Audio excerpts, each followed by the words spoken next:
The views, opinions, and representations expressed on the Night Dreams Talk Radio Network and its website are those of the hosts, guests, and participants, and are not necessarily those of or endorsed by the network, its affiliated stations and broadcasts, the management, other hosts, or advertisers of the network. The shows found on the Night Dreams Talk Radio Network can, but do not necessarily, promote any particular lifestyle, belief, religion, political affiliation, or other personal practice.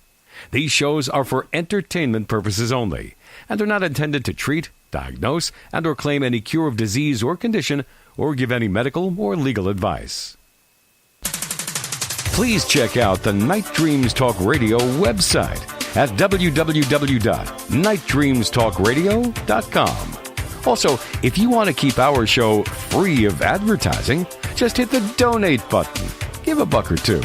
Remember, all prior shows are always free to listen to. We at Night Dreams Talk Radio thank you for your support.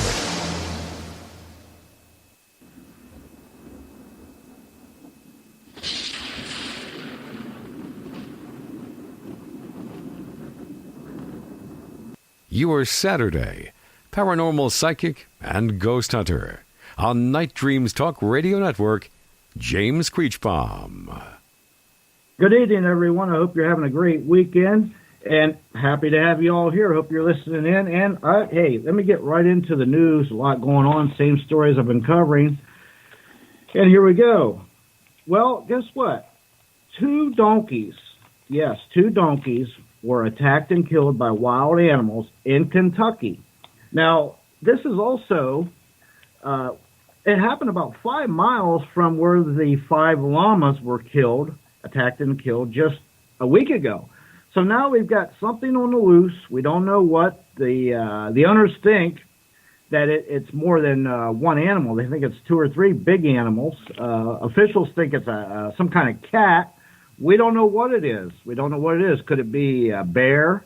Could it be cats? Could it be wolves, coyotes? Dare I say Bigfoot or some other cryptid? We don't know. But whatever it is, it has killed 5 roughly 500-pound llamas, and now 2 pretty good-sized donkeys. And, these are pretty good-sized livestock. Now, I have found out that last September in Kentucky, about 100 miles away, 2 horses and some dogs were killed by what officials say was some kind of a cat. Are these related? I don't know, but it sounds awful suspicious. Now, also, in Woodstock, Illinois, there has been a humanoid winged being. Now, the gentleman that seen it crossing the road from him, he thought it was a Bigfoot. It walked across the road. Now, he changed his mind because when he seen the wings on the back of it. So he don't know what it is. Now, they did show pictures of a footprint that it left in the snow, and it was roughly about 20 inches long, and it looked like no footprint I'd ever seen. Now, I got to say, if anybody has any information on any of these 2 stories or anything at all, please contact me. Let me know. This is an ongoing story, and I'll see what I can find out this week for next week's show. Now, without further ado, let me introduce my guest tonight, Marilyn Redmond. She's an author, a psychic, a regressionist, and much, much more. Marilyn, are you there? I am here. I'm so glad to be with you this evening. Glad you're here. Hey, just give everybody a little brief bio of what's going on with you, if you would, please. Oh, I'd love to. Well, I did not plan to get into this area of experiencing and teaching, but I became a counselor, a spiritual counselor, and I do therapeutic hypnosis, and I'm into holistic health and healing, complementary medicine, and as you mentioned, regression therapy, and I help people find empowerment and self-esteem and help their relationships. I have found the answers for healing domestic violence, mental illness, and other addictions and other, relationship problems because I've come through them myself and healed them. And so I also paint angels, pets, and family portraits because I see angels, which we can talk about tonight. And I do a lot of writing for educational answers because the public needs to know what's really going on and why education isn't working. So I'm a retired teacher, but through my teaching in the colleges and teaching metaphysics, somebody asked me to be a counselor, if I would be a counselor. So I said yes, and then I began some training for past life regression and spiritual minister. I'm an ordained minister. And so one thing led to another, and I started writing, and now I have 10 books on Amazon, and it just keeps growing. Wow, 10 books. Oh, let me ask you this. When did you start? When did this come to your fruition that you had some abilities, or whenever you started looking at life different, so to speak? When about what age did this happen? Well, I'm a slow learner, and I'm late in life. It didn't happen until I was 45 years old. Oh, okay. At that time, I thought my husband had tried to kill me several times in domestic violence, and that particular night, I knew I wasn't going home alive. And Wow. so I prayed, God, please help me. I really don't want to die. And I started having experiences that came to me to give me answers of what to do and how to get out of my predicament and how to change. And I guess they were what you'd call spiritual experiences, and one thing led to another. And going into meditation, which was part of my spiritual growing, that's how I became psychic and a medium. They are different, actually. And how I started connecting with the other side was through meditation. Well, also God brought, or however this works, it's all energy, but what was brought to me was some experiences that I would have not known how to handle, but through some kind of knowing inside, these were what you would call paranormal experiences, and I just kind of fell into it, you might say. Right. Well, let me ask you this. Did you have, near-death experiences, or was it just, something else? Well, I've had near-death experiences. I've almost died 12 times, and Wow. I tried suicide. That was when the actual near-death experience happened, and angels showed up. That's why I paint and see angels so well. And they told me what to do, and I'm very good at following directions, especially in those days. I was a good victim and very obedient, and so I did what they told me. I went home and slept off the Valium that the doctor had given me. I had a nice stash, and I took it with me, and I wasn't planning to come home, but I did. And while they were having me just kind of detox, you might say, out of all the pills I was taking, when I kind of got out of that space, I started having spiritual answers come to me, all kinds of spiritual experiences. It was like they got my attention, and I was open and ready because my life was so bad I didn't have any answers. And how do you do it differently? So I was pretty open and ready and receptive to what is the answer, and so they started giving me the kind of information I channel into my books today, and when people come for counseling, my angels are giving me answers of how to help them. I do readings. People can contact me on Skype or the telephone, and I do readings, and it's the angels and my masters and guides are all there coaching me, I guess you'd say, and giving me the information necessary for whatever's. I also do healings. We do free healings in Edgewood, Washington every Thursday.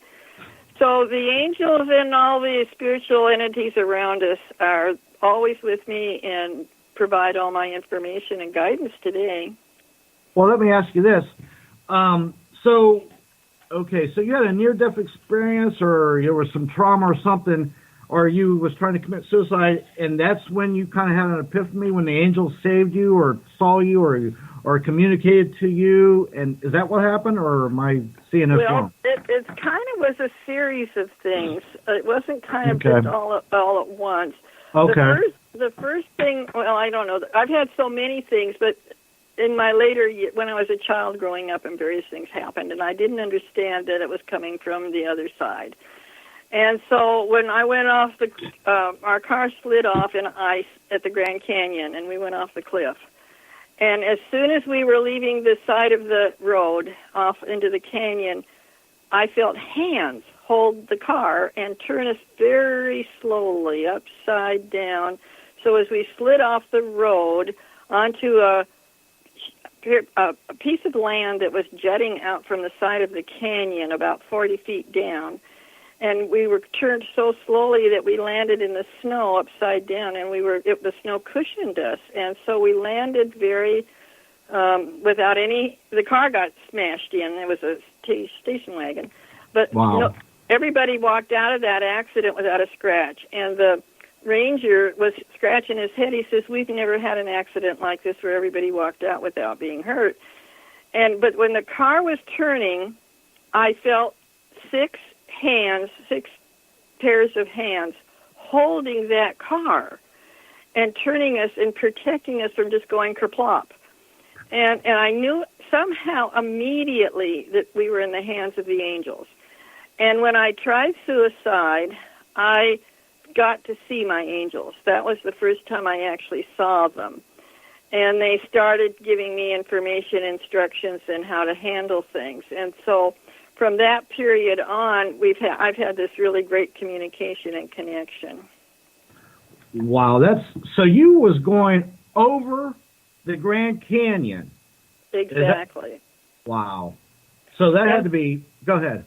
Oh, well, I've been down in the same place since the accident, which was back like 35 years ago.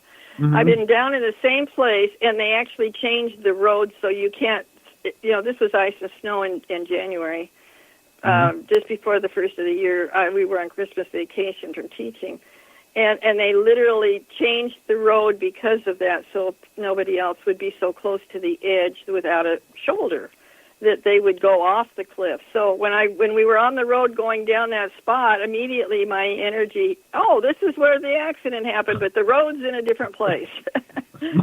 my goodness, what? Wow. Yeah, I mean, that's a story in itself. That's a whole book right there, I would think. Geesh.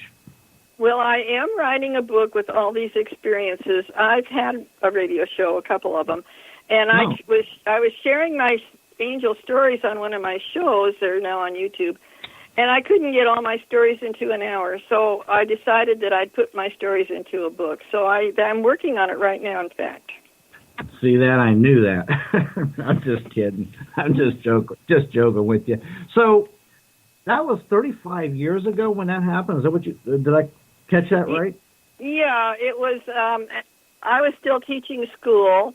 Mm-hmm. And we'd taken our son and daughter down to Disneyland, and we went on into Mexico, and we were on our way home so I could get back to teaching, after New Year's Day. And we ended up in Flagstaff, Arizona, till we could get the car in repair enough to be able to drive it home. And that's another funny story. But yeah, it was a Christmas vacation, but it was one to remember. Yeah, sounds like it. My goodness, sounds like there's going to be a book or two come out of that vacation. Wow. Oh, my goodness. I don't know if I want to travel with you, Marilyn. Well, the good part of traveling with me, I have a fellow, my boyfriend, a significant other, and we've done lots of traveling, and we've had some really good experiences because when I'm along, it seems like really some good things can happen, too. We were trying to get into the hotel at Yellowstone, and every time we were connecting on the Internet, they were filled up. We couldn't get a room. So we were close by, and